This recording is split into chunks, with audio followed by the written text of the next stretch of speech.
네, 다 같이 한 목소리로 함께 읽겠습니다. 시작. 그러던 어느 날 모압에 있던 나오미가 여호와께서 그 백성에게 오셔서 양식을 공급해 주셨다는 소식을 듣고 두 머리들과 거기서 떠나 고향으로 돌아갈 채비를 했습니다. 그리하여 나오미는 두 며느리와 함께 살던 그곳을 떠나 유다 땅으로 돌아가려고 길을 나섰습니다.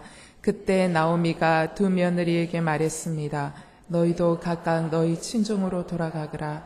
너희가 그동안 너희 죽은 남편과 또 내게 잘해 주었으니 여호와께서도 너희에게 잘해 주시기를 원한다. 여호와께서 너희로 하여금 다시 남편을 만나 그 집에서 각자 편안하게 지낼 수 있게 해주시기를 바란다. 그러고 나서 나오미가 두 며느리에게 입을 맞추자 그들은 흐느끼면서 나오미에게 말했습니다. 여기까지요. 뒤에 제가 읽을게요. 우리는 어머니와 함께 어머니 민족에게로 가겠습니다. 이건 10절 말씀입니다.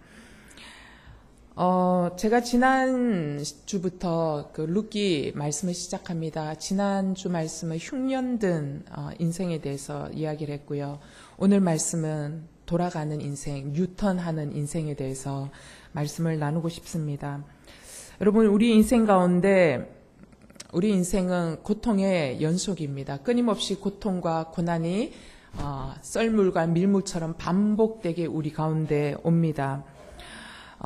저는 특별히 고통에 관한 너무 잘 표현되어 있는 부분을 C.S. 루이스 책 중에 고통의 문제라는 책이 있거든요. 그 고통의 문제라는 책에서 발췌한 부분을 여러분에게 자막으로 한번 보여드리고 싶습니다. 자막으로 한번, 굉장히 많죠? 자막으로 한번 제가 천천히 읽겠습니다. 불처럼, 고통에 대한 표현입니다. 불처럼 끊임없이 마음을 태우는 염려와 사막처럼 막막하게 펼쳐지는 외로움, 단조로운 불행이 반복되는 지루한 일상, 눈앞을 암울하게 뒤덮는 둔증한 통증과 느닷없이 찾아와 단번에 마음을 무너뜨리는 진절이 나는 고통, 그렇지 않아도 참기 힘든데 어느 한순간 갑자기 증폭해 버리는 고통, 이전에 겪은 괴로움으로 반쯤 죽어있던 사람을 정갈처럼 쏘아 미친 듯이 날뛰게 만드는 고통이라고 표현하고 있습니다. 좀 여러분 가슴에 와닿는지 모르겠습니다. 저는 특별히 염려라는 거, 그리고 고통이 우리에게 염려를 주고 또 막막하다라는 거, 그리고 고통 속에 있을 때는 그 누구보다도 너무 외롭다라는, 외로움이라는 단어, 또 그리고 불행은 반복된다라는 거. 한 번만 오면 고통스럽지 않은데 반복되니까 너무 고통스러운 거예요, 불행이. 그 다음에 통증이 있다라는 거. 그리고 불행은 또 느닷없이 찾아온다라는 말. 그리고 이전에 겪은 것도 괴로워서 반쯤 죽어 있는데 정갈처럼 쏘아붙이는 더 큰 고통이 내 인생 가운데 와서 날뛰게 만드는 고통이라는 표현을 이렇게 표현하고 있습니다. C.S. 루이스 고통의 문제에 대해서. 여러분, 하나님은 왜 우리에게 우리 인생 가운데 이런 고통을 주시는 것일까? C.S. 루이스는 이렇게 고통에 대해서 이런 탁월한 필체로 이렇게 글을 쓰면서 그가 또 책 속에서 동일하게 답을 주고 있는 이야기는 뭐냐면 이렇게 말합니다. 하나님 우리에게 왜 고통을 주시는 걸까? 하나님은 우리의 기쁨 속에서는 속삭이시지만 우리의 양심 속에서 말씀하시고 우리의 고통 속에서 소리치신다. 고통은 귀먹은 세상을 깨우는 그분의 확성기다라고 이야기합니다. 공감되십니까? 하나님은 우리의 기쁨 속에서 속삭이는 거예요. 그러나 양심 속에서는 그냥 말씀하시고, 나 고통 속에서는 큰 소리를 치시는 거죠. 사실 하나님의 소리가 강약이 있는 것이 아닙니다. 하나님의 소리는 늘 동일한 톤으로, 동일한 크기로 우리에게 임하지만 우리의 인생의 즐거움이 취해 있으면 어떻게 해요? 그 소리가 거의 안 들리는 거예요. 예. 그러다가 뭔가가 내가 잘못할 때 양심에서 컥 하고 있지만 그것도 지나가는 거예요. 그러나 고통 속에, 깊은 고통 속에 있을 때 비로소 어떻게 해요? 하나님의 소리가 크게 들리기 시작하는 겁니다. 따라서 고통은 귀먹은 세상을 깨우는 그분의 확성기다라고 루이스가 고통에 대해서 기가 막힌 정의를 내리고 있습니다. 여러분, 저는 고통당한 인생, 흉년 만난 나오미의 인생이 이제 그 흉년 속에서 일어나 오늘 본문은 하나님께로 돌아가려고 하는 준비를 하고 있는 장면입니다. 여러분, 하나님께로 돌아가는 길은 어디에서부터 시작되느냐? 첫 번째, 하나님께로 돌아가는 길은요, 들음에서부터 시작된다라는 것입니다. 듣는 것에서 돌아가는 길이 시작됩니다. 6절. 그러던 어느 날 모압에 있던 나오미가 여호와께서 그 백성에게 오셔서 양식을 공급해 주셨다라는 소식을 듣고, 그리고 이제 떠나갈 채비를 하는 거예요. 소식을 듣는 거예요. 공급해 주셨다라는 소식을 듣는 거예요. 고통은, 내 인생의 가운데 만나는 고통은 나를 향하여 하나님이 끊임없이 말씀하시는, 나를 향하여 내게로 돌아오라, 돌아오라 라는 하나님의 음성이 들려지도록 하기 위함입니다. 잠언서 3장 12절에 이렇게 말씀하고 있습니다. 잠언서 3장 12절입니다. 시작. 여호와께서는 사랑하시는 사람을 훈계하고 벌 주시되 아버지가 그 기뻐하는 아들에게 하는 것과 같이 하신다. 예. 하나님이 우리를 사랑하시기 때문에 훈계하고 벌 주시는 거예요. 자기 기뻐하는 아들이니까 훈계하고 벌 주는 거예요. 여러분, 하숙집 아줌마와 친엄마의 차이점이 뭐예요? 하숙집 아줌마는 거기 그 방에 있는 남자가, 아이가 끊임없이 밤새도록 컴퓨터 게임하는 거예요. 밤새도록 컴퓨터 게임할 때 하숙집 아줌마가 와서 이야기합니다. 학생 아직도 안 자? 이야기합니다. 이유는 딱 한 가지입니다. 전기값 나가기 때문에. 그런데 친엄마는 뭐예요? 밤새도록 컴퓨터 게임하고 그 다음 날에도 또 밤새도록 컴퓨터 게임하면 어떻게 해요? 들어가서 컴퓨터를 할래? 아니면은 나가서 살래? 아니면 너 지금 왜 이러냐? 하면서 엄마가 너가 컴퓨터가 하고 싶구나. 컴퓨터 그렇게 사랑스럽니? 네, 엄마가 좋아. 컴퓨터 좋아. 이렇게 얘기 안 하잖아요. 속에서 천불 나잖아요. 니 언제까지 컴퓨터를 끼고 살 거냐고. 도대체 이게 하루 이틀이지 이게 뭐냐고. 그렇게도 안 되면 어떻게 해요? 몽둥이를 들어다 뭐 컴퓨터 때문에 그냥 내 아들 인생 마친다고. 근데 컴퓨터를 두들겨 부수잖아요. 그래서 목 참고 소리치잖아요. 이게 친엄마라는 거예요. 친엄마는 그래야 친엄마인 거예요. 그래야 계모가 아니고 친엄마라는 것입니다. 큰 소리 쳐야. 왜 큰 소리 치냐? 우리가 자녀에게 기왕이면 교양스럽게 하고 싶은데 교양 있게 하다가도 욱하고 왜 큰 소리 치냐?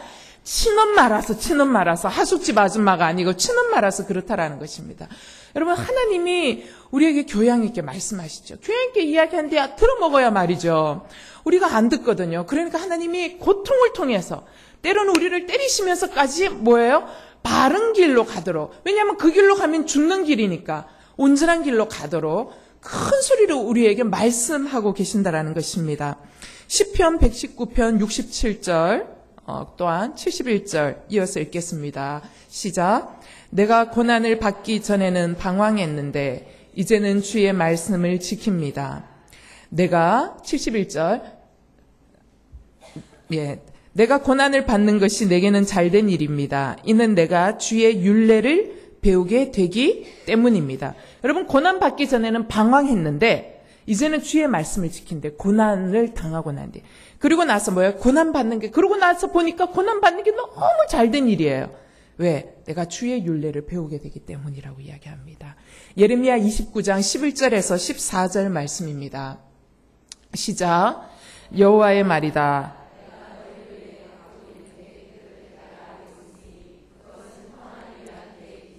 재앙을 위한 것이 아니며 너희에게 미래와 소망을 주기 위한 것이다.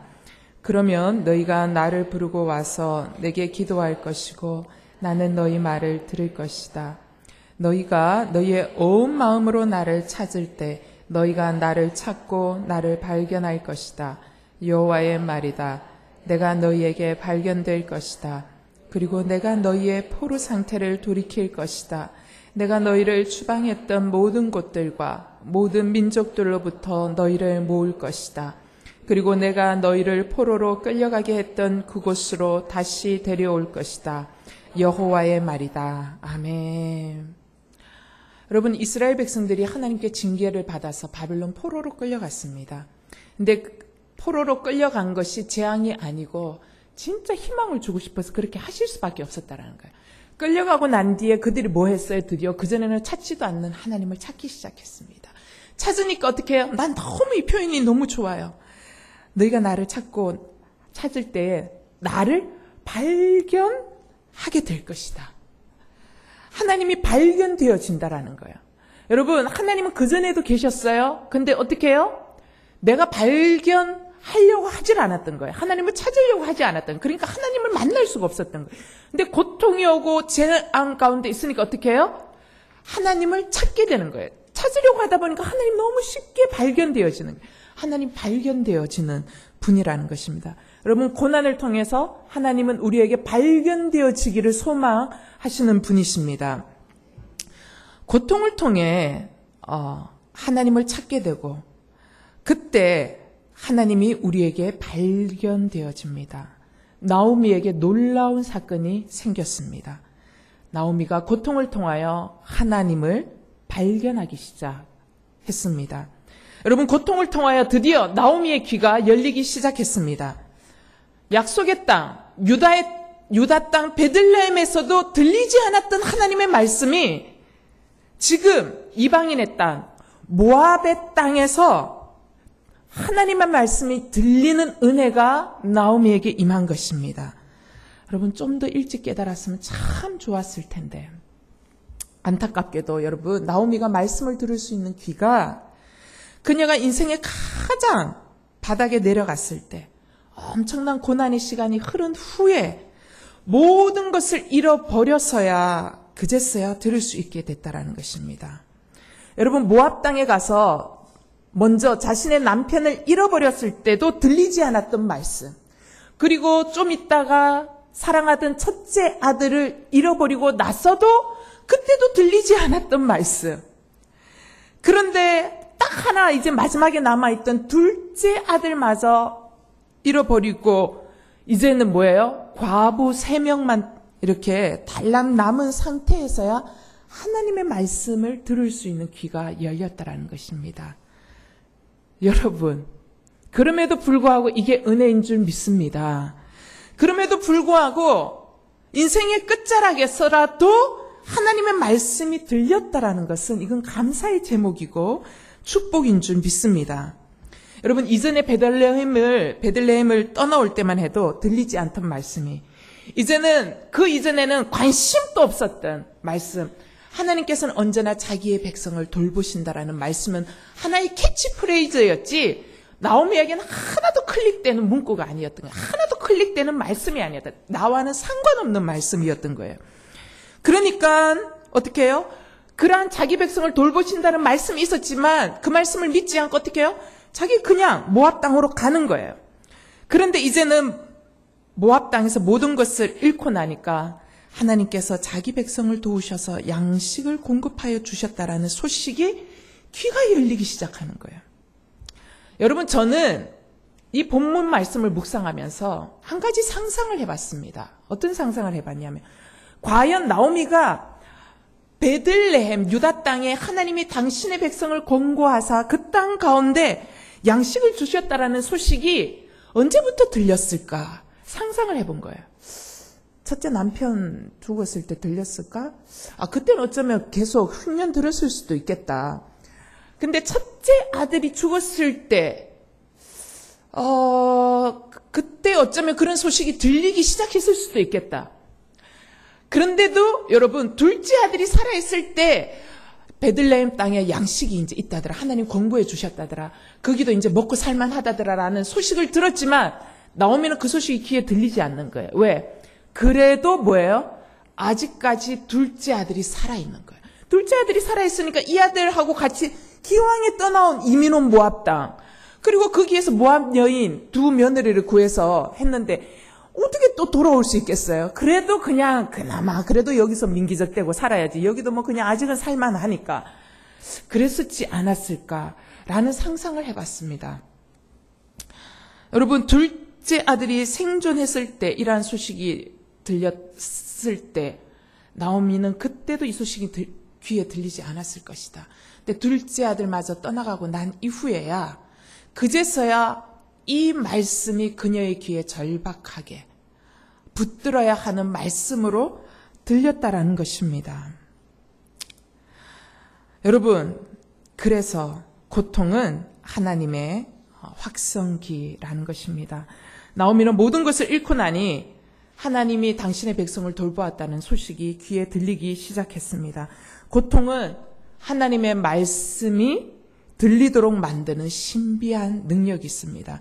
여러분, 말씀이 들린다는 것은 내 인생이 방향 전환을 시작했다라는 사인입니다.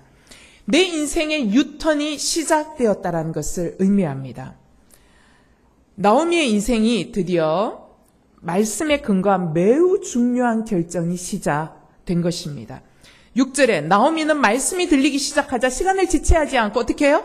두 며느리와 함께 자신이 살던 고향 베들레헴으로 돌아가려고 일어났다라고 했습니다. 여러분, 돌아가는 것입니다. 말씀이 들리니까 어떻게 돼요? 잘못된 인생의 길에서 바른 인생의 길로, 하나님을 무시하고 살았던 인생의 길에서 어떻게 해요? 하나님이 원하시는 인생의 길로 돌아가라는 결정을 하게 되는 것입니다. 말씀이 들려야 이 결정을 하게 된다는 것입니다. 세상 사람들은요, 이 말씀이 안 들리는 거예요. 세상 사람들은 이 하나님의 말씀이 안 들리니까 뭘 가지고 사는 줄 아세요? 정보를 가지고 사는 거예요. 그러나 여러분, 하나님의 사람들은 결코 정보로 살아갈 수 없는 인생입니다. 하나님의 사람들은 반드시 하나님의 말씀을 들어야 살 수 있는 인생이라는 것입니다. 그래서 여러분, 하나님은 나를 살리기 위해서라도 이 말씀을 주시고 싶은데 내가 이 말씀을 못 들으니까 어떻게 해요? 나를 살리기 위해서라도 고통이라는 과정을 주어서라도 나를 살리는 하나님의 말씀이 들려지도록 만드시는 것입니다. 그래서 예수님은 성도를 뭐에 표현하고 있는 줄 아세요? 양으로 표현하고 있습니다. 요한복음 10장 3절에서 4절 말씀입니다. 3절에서 4절 읽겠습니다. 시작. 문지기는 목자를 위해 문을 열어주고 양들은 목자의 음성을 알아듣는다. 목자는 자기 양들의 이름을 하나하나 부르며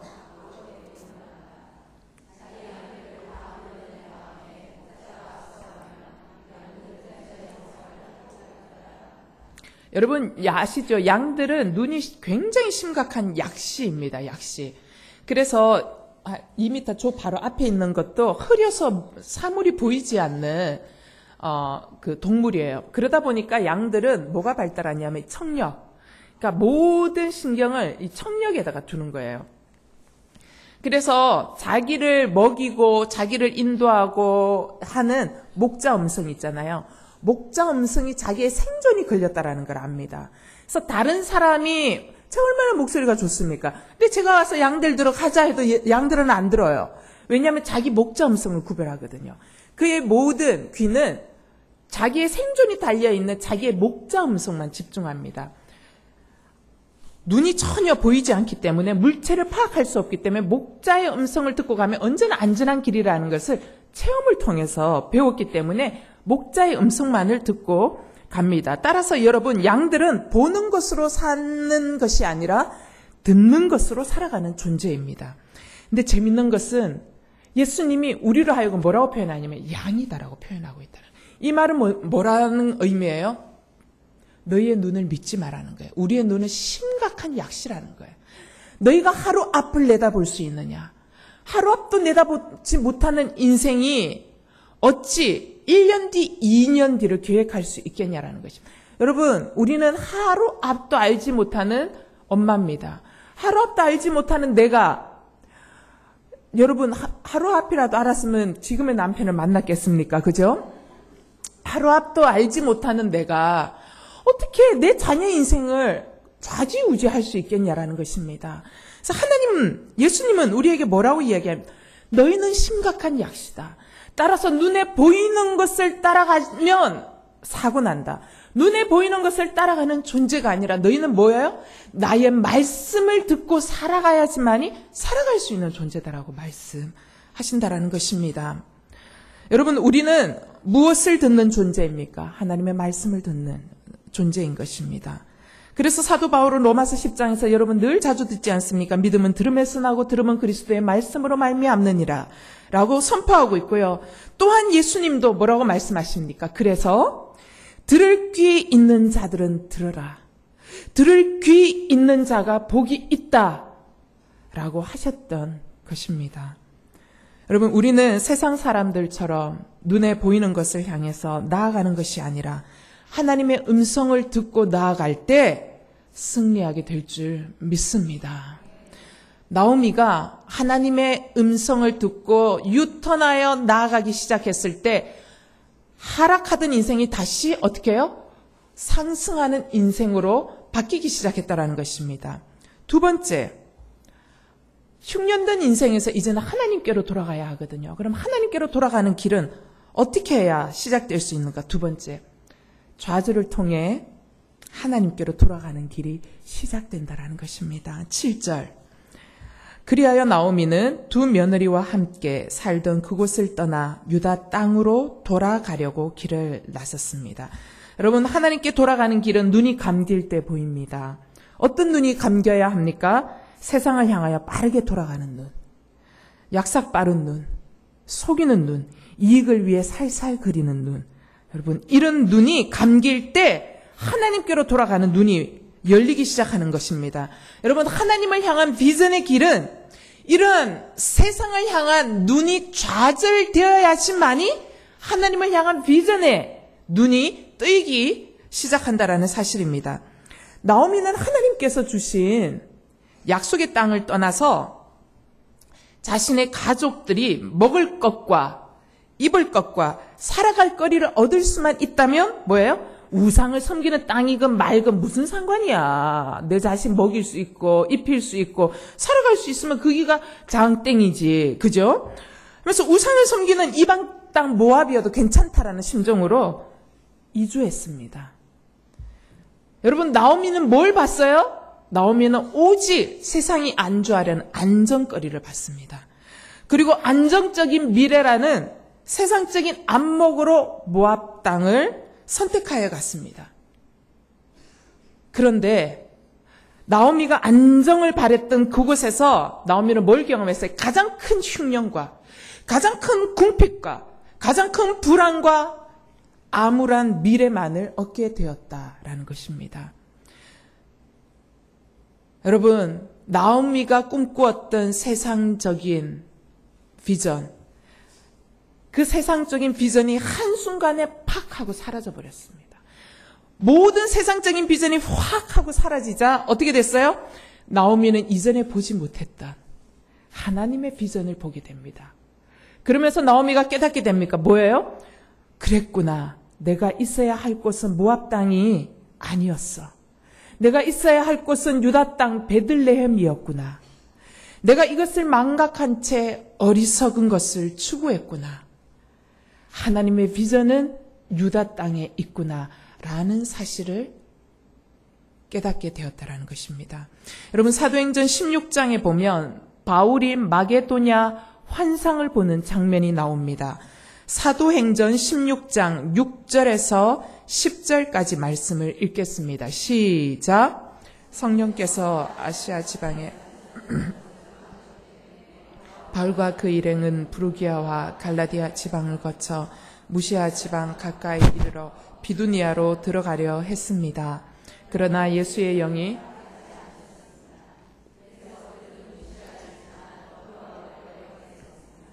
한밤중에 바울은 마케도니아 사람이 서서 마케도니아로 와서 우리를 도와주시오라고 간청하는 환상을 보았습니다. 바울이 이 환상을 본 후에 우리는 그들에게 복음을 전파하기 위해 하나님께서 부르셨다고 확신하고 즉시 마케도니아로 떠날 준비를 했습니다. 여러분, 사도 바울이 1차 선교여행을 끝나서 2차 선교여행을 계획하면서 바울은 무슨 생각을 했냐면 2차 선교여행은 아시아로 가야지. 무조건 일단 아시아를 뚫어야 돼 생각한 거예요. 그래서 아시아로 가서 복음을 전해야겠다고 하는 자신의 이게 플랜이 딱 정해져 있었습니다. 그런데 자꾸만 그 플랜이 좌절되는 거예요. 자기는 아시아로 가야 되는데 이쪽에 이 갈라디아 지방부터 시작해서 이쪽 땅덩어리부터 먼저 해결해 놓고 그 다음을 가고 싶은데 그래서 계획을 아시아 땅으로 잡았는데 그 플랜이 자꾸 좌절이 되는 계속. 그러니까 뭐예요? 아시아 땅으로 가려니까 마가, 부르기아와 갈라디아 지방 거쳐서 무시아 지방까지 가까이 와서 또 그리로 가려도 거기도 마가. 그러니까 아유 이래도 안 되고 저래도 안 되면 그러면 위쪽 지방이라도 올라가자 해서 비두니아라는 위쪽 지방이 있거든요. 위쪽 지방으로 가서 복음을 전하려고 했습니다. 그런데 그것도 어떻게 돼요? 좌절되는 거예요. 길이 안 열리는 거예요. 좌절되는 거예요. 그러면서 자기가 가려고 했던 모든 플랜들이 다 계속 막히는 거예요. 계속 좌절되는 거예요. 그렇게 해서 사도 바울이 밀려서 어디까지 오게 되냐면 드로아라는 장소까지 오게 됩니다. 드로아는 유럽을 마주보고 있는 곳이거든요. 드로아까지 오게 돼요. 그런데 그때 계속 좌절당한 선교여행이 이게 진전이 없고 계속 좌절당하고 있는 그 상태에서 마지막 끝자락에 아시아의 가장 끝자락에 와 있는 그 사도 바울 그가 그때 본 것이 무엇입니까? 마게도니아 사람이 와서 도와달라고 하는 환상을 본 것입니다.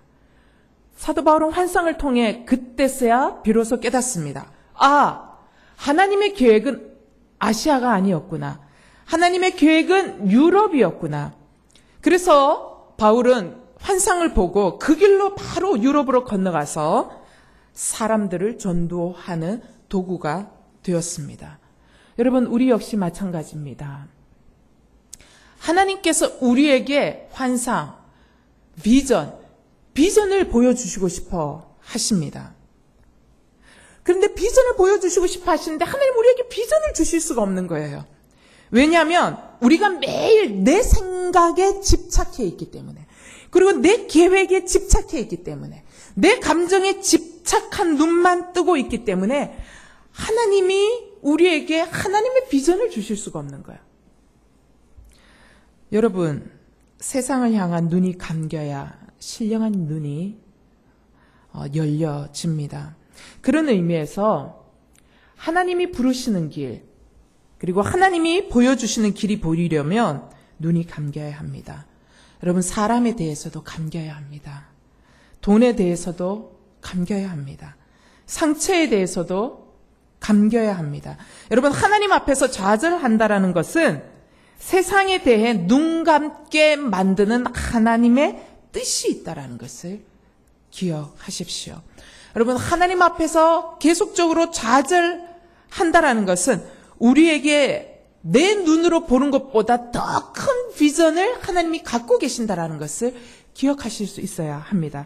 그러니까 우리의 짧은 소견으로 지금 내 인생이 계속 좌절 가운데 있다 할 때 하나님 나를 기억하시기나 하나, 하나님 내 인생 관심이나 갖고 있나, 하나님은 과연 내 감정을 귀 기울이기나 하시나 라고 이러쿵저러쿵 할 수 없다라는 것입니다. 창세기 50장 19절에서 20절 말씀입니다. 시작. 요셉이 형제들에게 말했습니다. 두려워하지 마십시오. 제가 하나님을 대신하겠습니까? 형님들은 저를 해치려고 악을 꾀했지만 하나님은 지금 보시는 것처럼 그것을 선하게 바꾸셔서 오늘날 많은 사람의 생명을 구하셨습니다. 여러분, 요셉은 끊임없는 좌절의 인생이었습니다. 친어머니가 일찍 돌아가셨죠. 계모들 3명 아래에서 태어난 형제들에게 엄청 핍박받았죠. 여러분, 끊임없는 좌절의 인생이었습니다. 팔려갔죠. 또 좌절 겪습니다. 감옥에서 또 좌절 겪습니다. 끊임없이 좌절 겪습니다. 요셉의 좌절 가운데 하나님이 주시고자 했던 더 큰 하나님의 비전은 뭐예요? 총리 대신은 아니에요. 그거는 더 큰 비전을 이루기 위한 그냥 하나의 도구일 뿐이에요. 하나님께서 요셉의 좌절을 통해서 꿈꾸셨던 더 큰 비전이 뭐예요? 요셉이 얘기하지 않습니까? 나를 통해서 많은 사람의 생명을 구하셨습니다. 많은 사람의 생명을 구하시도록 위한 하나님의 놀라운 비전이 있다라는 것입니다.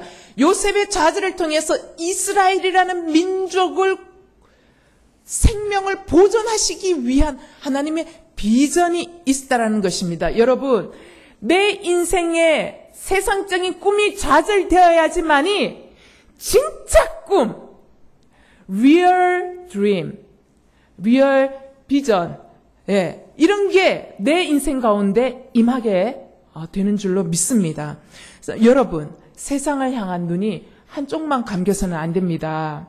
여러분, 한쪽만 감겨가지고는 주님의 두 눈을 맞출 수가 없지 않습니까? 여러분, 세상을 향한 우리의 두 눈이 감겨야 우리의 영의 눈이 주님의 두 눈을 마주칠 수 있습니다.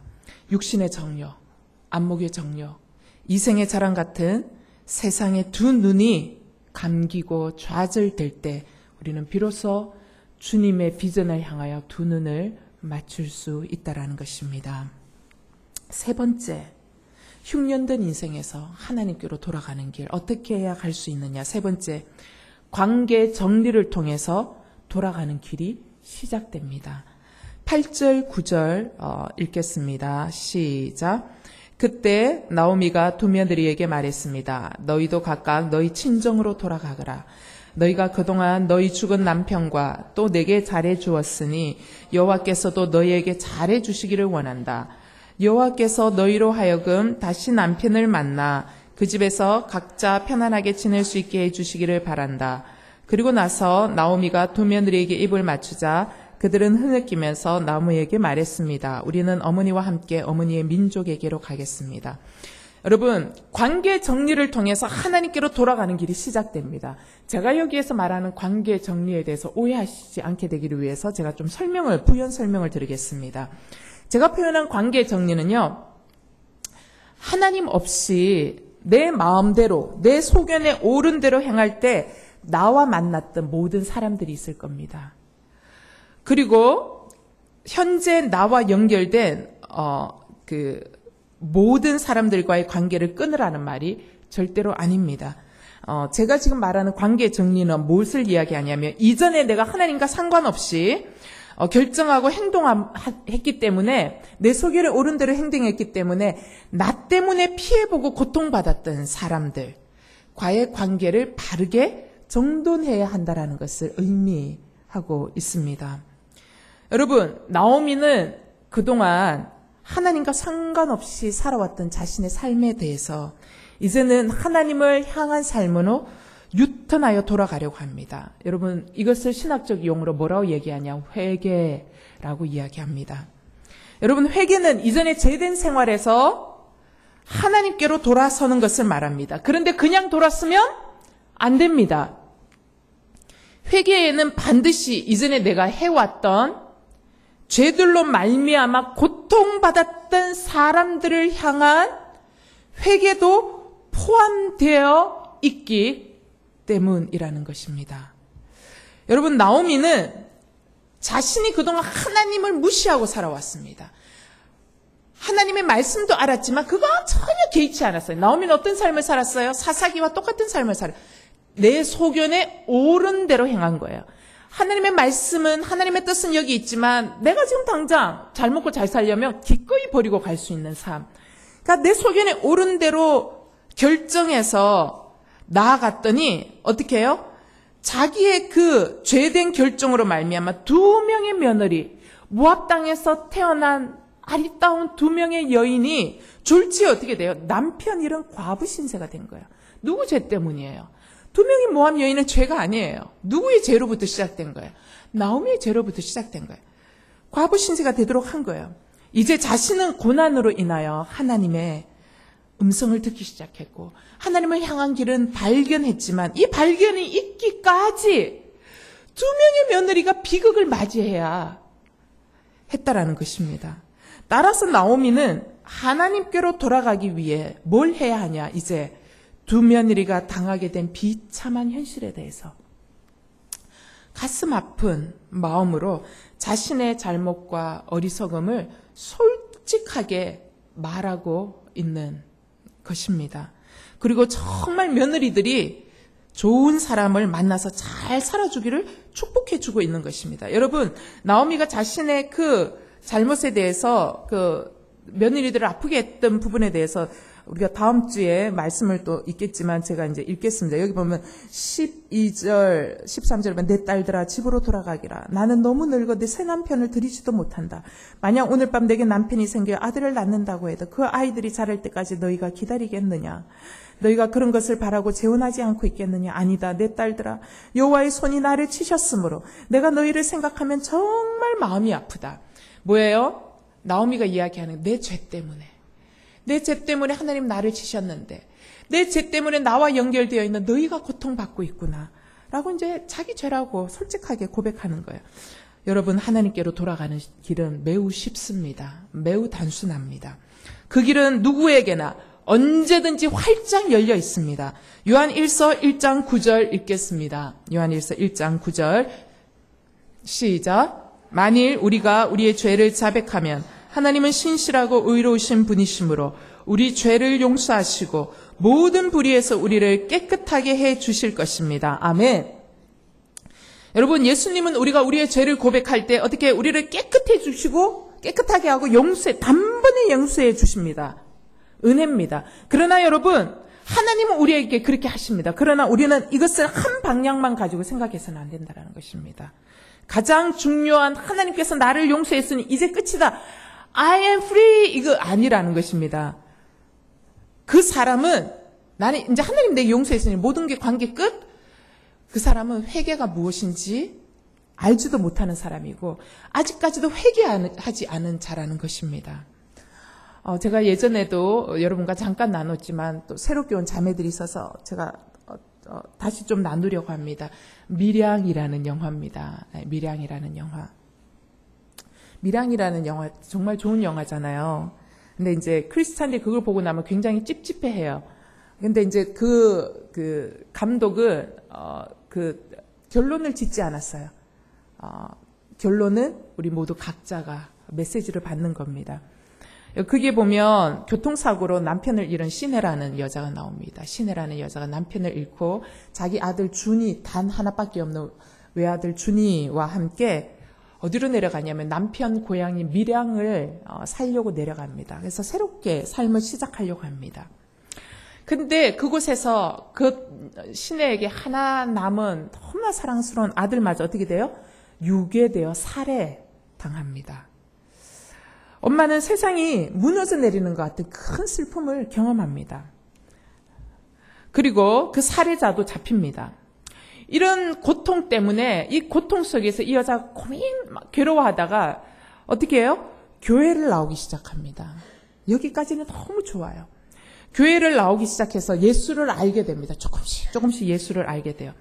그리고 드디어 어느 날 이 여자가 어렵지만 결정을 합니다. 아이를 살해한 살인범을 용서해야 되겠다라는 마음이 들어서 살인자를 면회를 갑니다. 그런데 살인자를 만나러 면회정에 탁 들어갔더니 자기는 그동안 너무 괴롭고 고통의 시간을 보내느라 얼굴이 말이 아닌데 살인자의 얼굴은 환해져서 나오는 거예요. 면회 장소에. 그때 그 살인자를 향해서 이 시내라는 여자가 이렇게 말합니다. 내가 예수를 믿게 되었습니다. 그래서 제가 당신을 용서하러 왔습니다. 그러자 그 살인자가 이렇게 말합니다. 저도 교도소에서 예수님을 영접했습니다. 예수님은 저의 모든 죄를 용서해 주셨습니다. 이제 제 마음 너무 편안합니다. 하면서 시내라는 그 여인에게 미소를 짓습니다. 여러분, 이런 망할 살인자가 어디 있습니까? 시내라는 여자는 내 마음은 아직도 피멍이 생생한데 내가 먼저 너를 용서한다고 해주지도 않았는데 네가 뭔데 용서받았다고 이야기를 하냐고. 내가 너를 아직까지 용서한다고 얘기를 한 적이 없는데 어찌 네가 먼저 내 앞에서 용서받았다고 하는 게 말이 되냐. 네가 감히 살인자가 살인당한 엄마 앞에서 그런 말을 할 수 있느냐. 여러분, 살인자와의 면회 이후에 이 시내라는 여자가 분노로 미치기 시작하며 또 하나님 앞에 이렇게 반항하는 장면으로 영화는 그렇게 끌고 갑니다. 그거는 영화를 만든 사람은 또 인본주의적 관점에서 초점을 맞춰서 여러분, 우리가 영화를 볼 때 잘 해석하셔야 됩니다. 작가는, 감독은 맞추고자 하는 포커스로 사람을 끌고 가는 힘이 있거든요. 그게 우리가 휩쓸리면 안 됩니다. 우리는 거기서 우리는 하나님의 관점에서 메시지를 받아야 돼요. 그러면서 시내라는 여인이 분노로 미치기 시작합니다. 저는 이제 이 밀양의 영화를 예수 그리스도의 십자가, 구속, 회개 이러한 여러 가지 안에서 또 새롭게 조명해 볼 수 있지만 저는 이제 오늘 성경 본문 말씀 가운데서 느끼는 거는 뭐냐면 밀양의 영화가 오늘 우리에게 말하는 화두가 있다라는 것입니다. 그 화두가 뭐냐면 당신들이 말하는 회개가 도대체 무엇이요? 라는 화두를 던지고 있다는 것입니다. 하나님께서 오케이 사인만 하면 끝나는 거요? 그게 회개요? 라는 것입니다. 피해자를 책임지지 아니하는 회개가 진짜 회개 맞는 것이요 라고 말하고 있는 것입니다. 여러분, 하나님께로 돌아가게 만드는 회개는 나의 잘못된 선택과 죄악으로 말미암아 고통당했던 자들과의 얽히고 설킨 관계적인 정리를 포함하는 것이어야 합니다. 여러분, 그것이 돈이라면 갚으셔야 합니다. 여러분, 그것이 폭력이었다면 용서를 구해야 합니다. 여러분, 그것이 사람을 조종하는 것이었다면 그 사람 앞에서 고백해야 됩니다. 내가 당신을 조종했었다고. 인정해야 합니다. 그렇게 해서 하나님을 향하는 길은 나로 인해 고통 당한 사람들을 향해 잘못을 인정하고 그들이 사과를 받아들일 수 있을 때까지 진심 어린 의지적 행동이 같이 따라가야 한다라는 것입니다. 이게 회개라는 것이요. 제가 청소년 사역할 때 만났던 한 가정의 이야기를 나누고 싶습니다.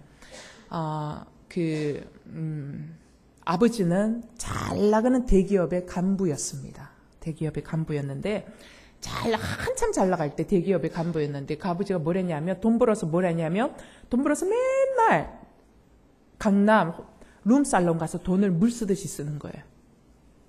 그리고 다른 여자와 함께 딴살림을 차리고 이 여자하고 또 몇 개월 살면 질려서 또 다른 여자랑 또 몇 개월 살고 여자가 수도 없이 바뀌는 거예요. 그러고는 집에 오면 어떻게 술 취해서 어떻게 해요?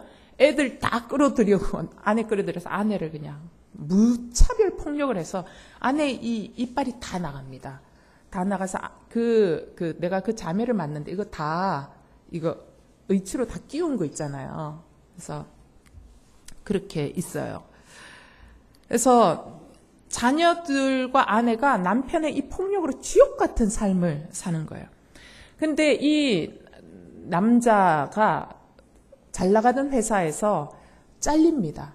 왜냐하면 돈만 추구하고 살다가 모든 것들을 잃어버리고 하여튼 잘립니다. 간부에서 잘리면서 정말 끈떨어진 연처럼 그냥 그렇게 된 인생이 돼버린 거예요. 그러니까 이 사람이 인생의 고통을 만나고 나니까 그 이전에 그냥 교회 다녔거든요. 근데 교회 주일날 올 때는 그냥 멀쩡하게 그러니까 이제 남들 봤을 때는 아주 젠틀하고 참 괜찮고 이런데 그러나 이제 진짜 실제의 삶은 이게 이제 그 사람의 진짜 모습인 거죠.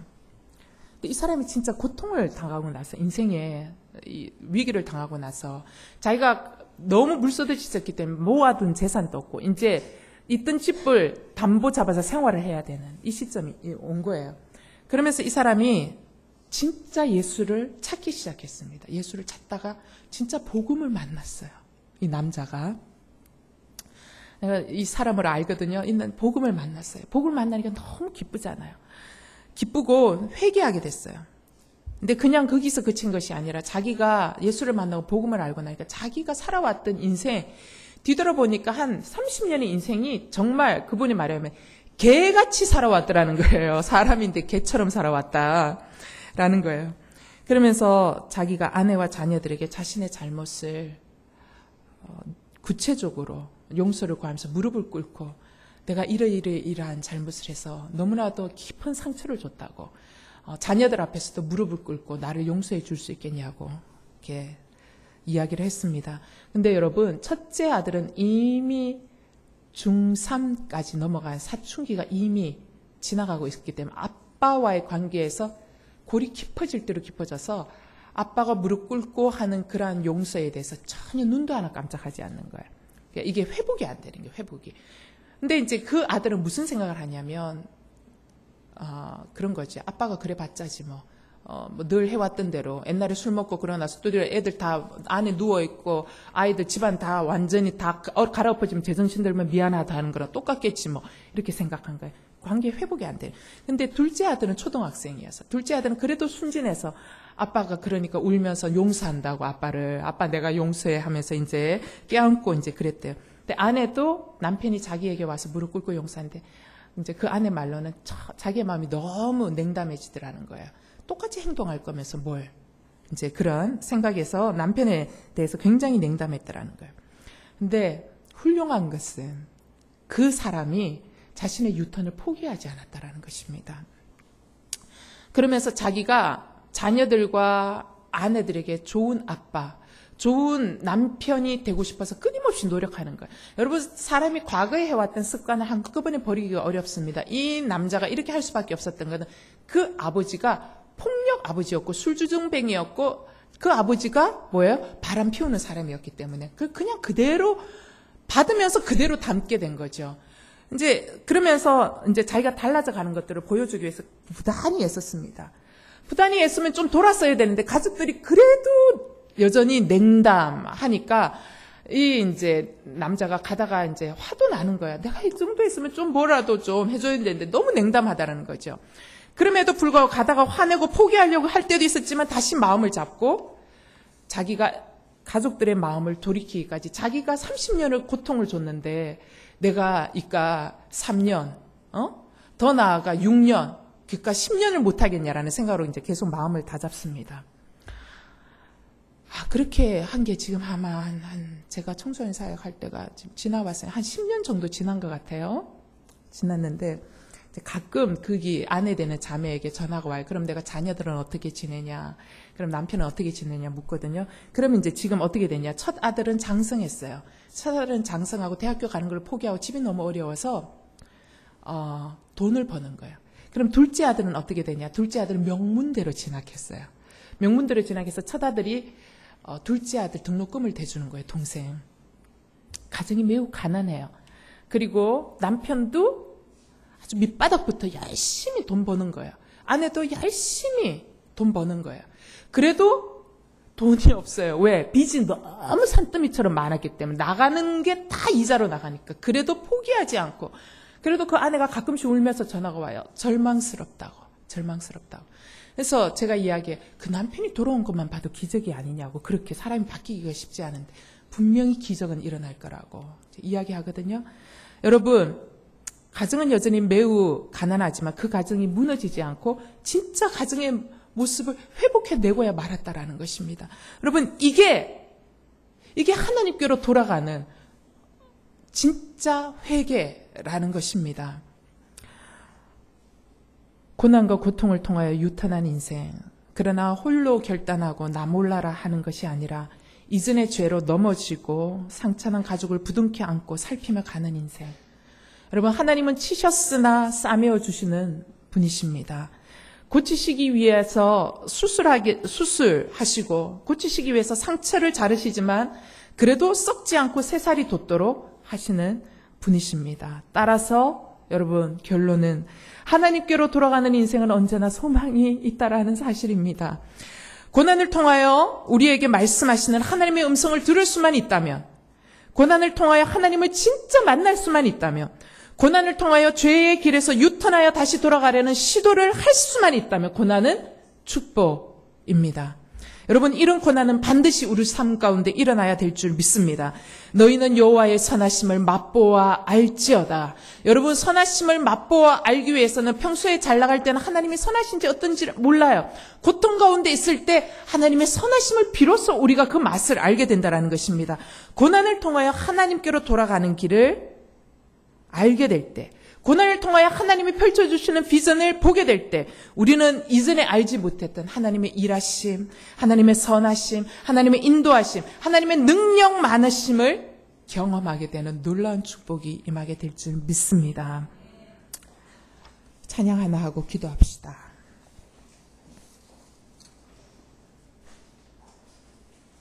마음이 상한 자를 고치시는 주님,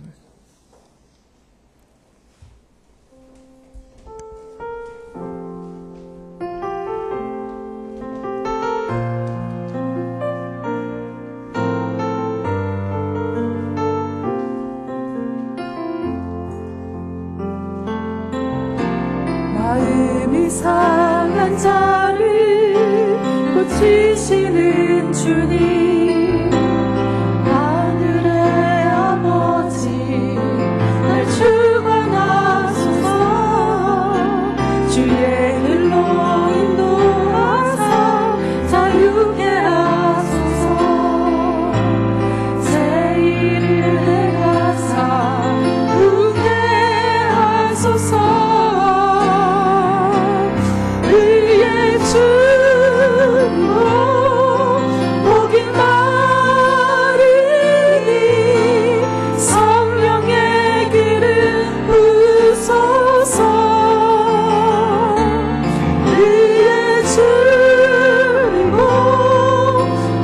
마르니 내 잔을 채워 주소서. 성령으로 채우사 성령으로 채우사 주보게 하소서. 주의 임재 속에 은혜하게 하소서. 주의 뜻대로 살아가리 세상 끝날까지. 나를 비추시고 새날 열어주소서. 의의 주리고 복이 마르니 성령의 길을 부소서. 의의 주리고 복이 마르니 내 잔을 채워 주소서. 의의 주리고 의의 주리고 복이 마르니 성령의 길을 부소서. 의의 주리고 복이 마르니 내 잔을 채워 주소서. 사랑하는 하나님,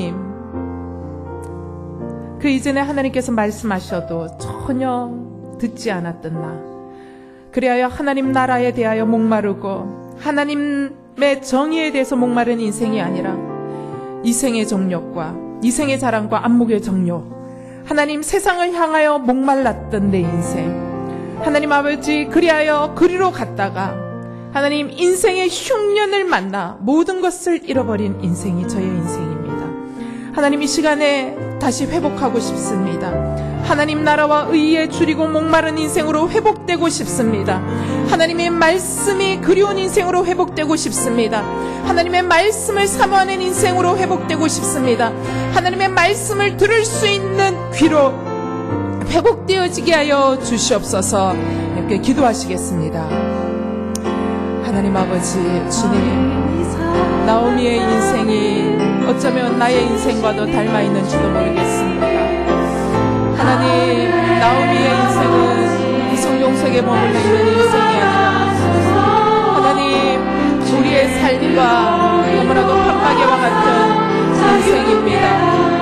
하나님, 내 소견에 좋은 대로 행했다가 하나님의 뜻과 하나님의 생각과 하나님의 방법을 묻지 아니하고 하나님, 내 감정에 좋은 대로 행했다가 하나님, 인생의 흉년을 만나고 인생의 분란을 만나고 인생의 고난을 만났습니다. 그러나 하나님 아버지, 오늘의 말씀을 통하여 깨닫게 되는 것은 풍랑 만남이 은혜라, 고난 당함이 은혜라, 주님의 치신 손이 나를 사랑하시는 손길이라. 하나님이 나를 사랑하셨기 때문에 주셨다는 것을 깨닫게 됩니다.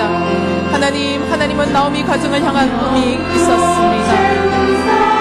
하나님은 엘리멜렉을 향한 꿈이 있었습니다. 그러나 엘리멜렉, 나오미, 하나님 그들은 하나님의 비전과 꿈을 보지 아니하고 하나님 세상을 향한 눈을 뜨고 하나님 세상을 향한 비전만을 향하여 나아갔습니다. 하나님 그리하여 하나님 그들의 인생이 망했을 뿐만 아니라 그들과 이어진 모든 삶이 무너져 내렸던 것을 보게 됩니다. 주님, 나와 연결되어져 있는 삶을 일으켜 세우시는 것은 하나님 세상을 향하였던 나의 욕망의 끈이 끊어질 때만이 가능한 줄 믿습니다. 아버지 하나님, 세상을 향한 육신의 정욕이 끊어지게 하여 주시옵소서. 하나님, 세상을 향한 안목의 정욕이 끊어지게 하여 주시옵소서. 하나님 아버지, 세상을 향한 이생의 자랑거리들이 끊어지게 하여 주시옵소서. 그리하여 하나님 아버지, 세상의 꿈이 좌절됨으로 말미암아 나를 향하여 계획하셨던 하나님의 비전을 보게 하여 주시옵소서. 하나님 안목의 정욕, 하나님 육신의 정욕을 따라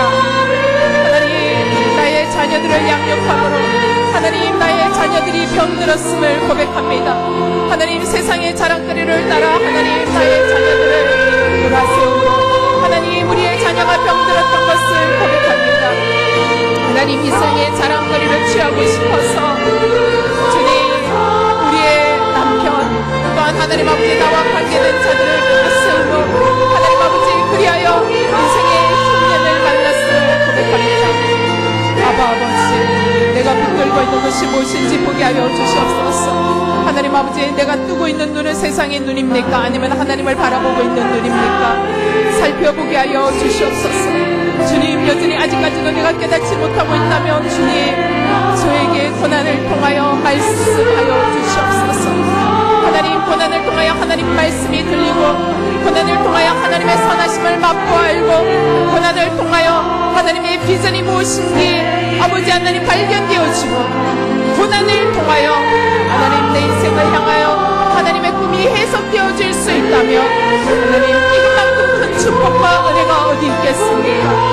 사랑하는 하나님 주님께로 돌아서면 다시 회복이 시작되는 줄 믿습니다.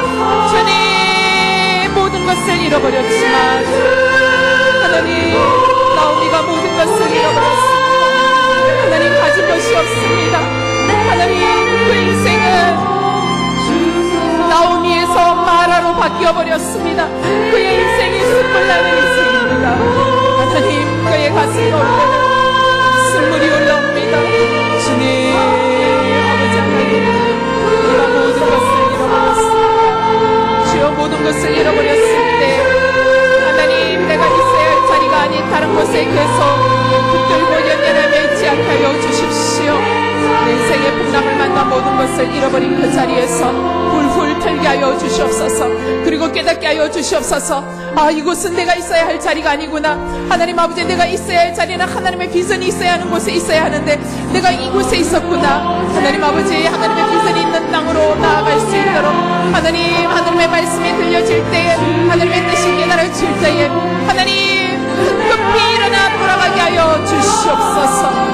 주님 우리의 인생이 다시 주님께로 돌아가기를 원합니다. 실패한 자리에서 일어서기를 원합니다. 실패한 자리에서 낙심하며 좌절하고만 있지 않게 하여 주시고 하나님 좌절을 통하여 하나님을 발견하였다면 하나님께로 돌아가게 하여 주십시오. 달려가게 하여 주십시오. 하나님을 껴안게 하여 주십시오. 하나님의 손을 붙들게 하여 주십시오. 하나님 주변이 나를 향하여 하나님 아버지 뭐라고 이야기해도 괜찮습니다. 하나님 나의 인생이 이것도 실패하고 저것도 실패하고 자녀도 실패되었고 모든 것이 실패되었다고 해도 괜찮습니다.